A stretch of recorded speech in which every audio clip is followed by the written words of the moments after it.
Okay, second question है ए charge capital Q is to be divided on two objects.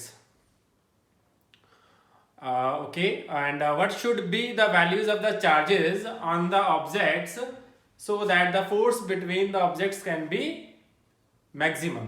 I'm repeating the question. A charge capital Q is to be divided on two objects. Capital Q charge है, इसको दो bodies पे divide किया गया है. से first body ये हो गया एंड सेकंड बॉडी ये हो गया और सेपरेटेड बाय सम डिस्टेंस से d.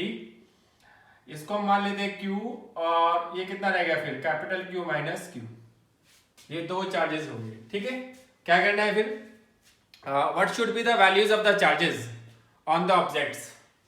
यानी ये Q1 और ये Q2. तो हमें फाइंड करना है Q1 और Q2 की वैल्यू कब on the object so that the force between the objects can be maximum. वो वैल्यूज फाइंड आउट करनी जिनके बीच में फोर्स लग रहा है वो क्या होना चाहिए, उस केस में मैक्सिमम होना चाहिए. तो क्या करेंगे? तो पहले तो फोर्स ही लिख लो इसके बीच का 1/4 पाई एप्सिलॉन नॉट. Q1 कितना है Q और Q2 कितना है Q माइनस Q. डिस्टेंस कितना d square.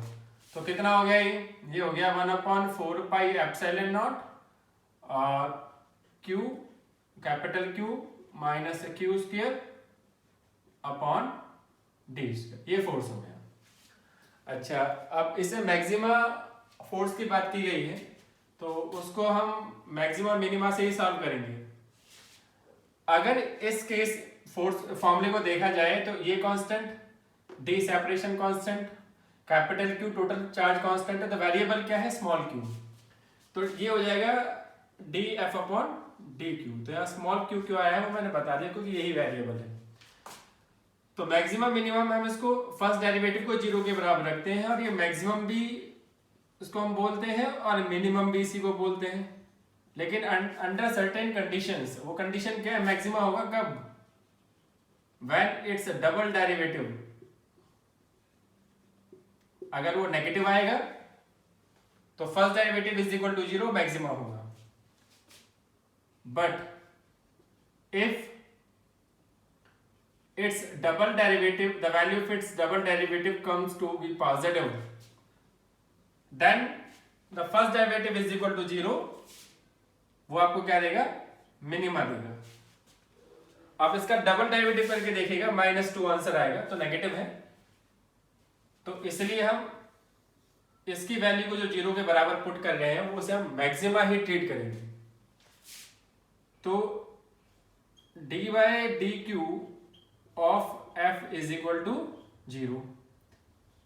dy dq f का वैल्यू कितना है?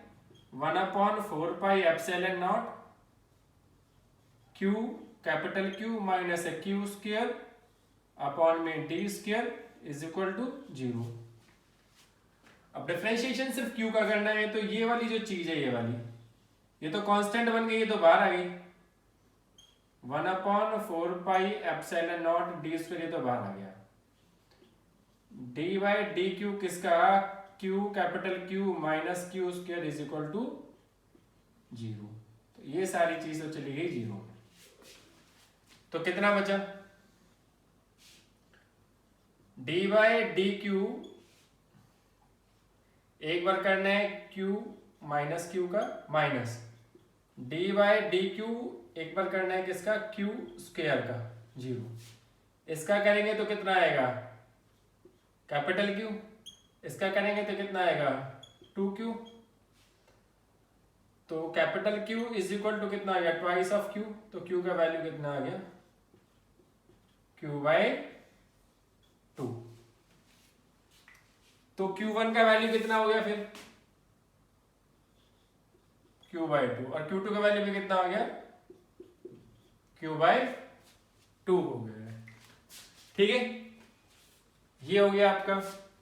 इसके बाद आपका एक अगला न्यूमेरिकल है, इसको आप एक बार गौर से देख लीजिएगा. ये कंडीशन आपको याद रखना है. मैक्सिमा मिनिमा की कंडीशन है. मैक्सिमा एंड मिनिमा की कंडीशन है आपकी. ठीक है, ओके, अगले न्यूमेरिकल पे चलते हैं।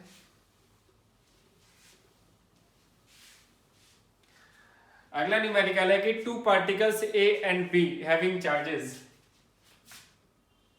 पार्टिकल ए पे चार्ज दे रखा है 8 इंटू 10 का पावर -6 कूलम, और बी पार्टिकल पे दे रखा है -2 इंटू 10 का power -6 coulomb.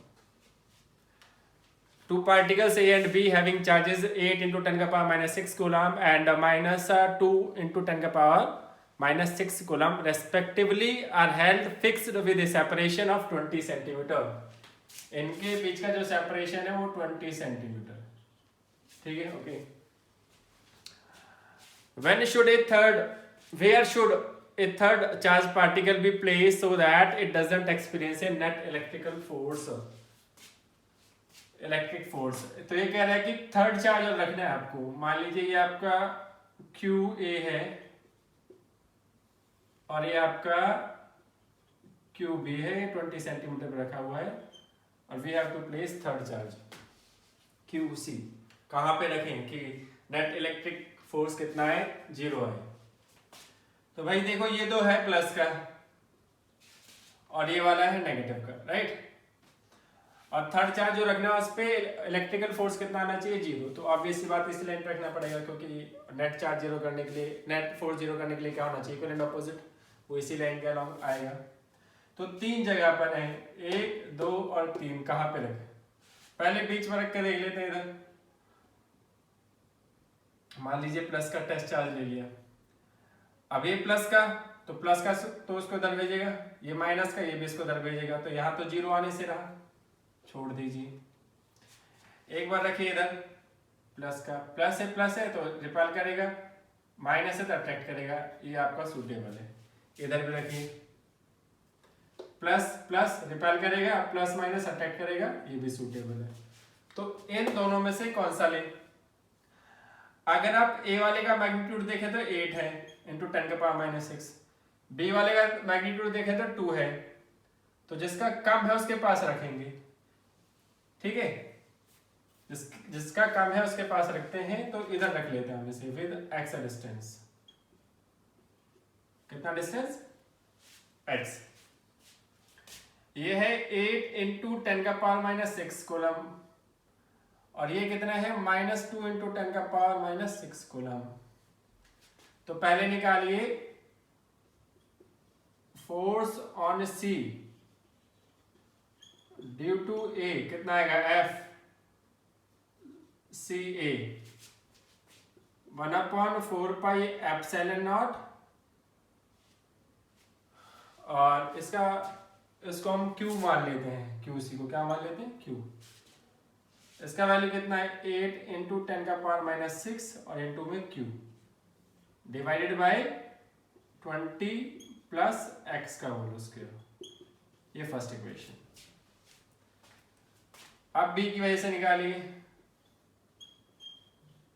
Force on C due to B, तो कितना आएगा force on C due to B 1/4 pi epsilon not, minus का है वो मोड लगा रहता है तो प्लस का हो जाएगा, into q divided bye x square. ये सेकंड इक्वेशन हो गया। अब इस पे जो फोर्स लग रहा है ये एफ सी ए और ये लग रहा है F C B, equal and opposite है, तभी तो नेट इलेक्ट्रिक फोर्स कितना आएगा, 0 आएगा। तो इक्वेट कर दीजिए F C A is equal to F C B.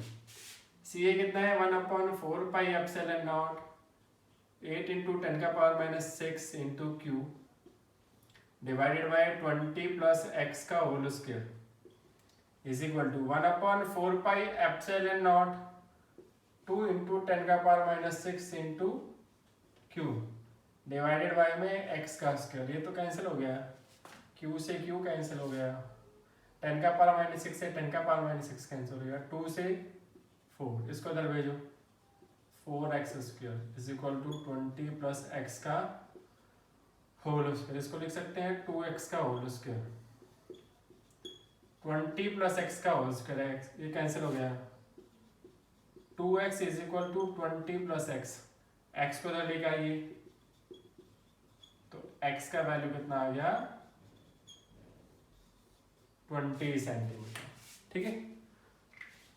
If you guys have any kind of doubts, queries, you can comment down and ask. And thank you for watching.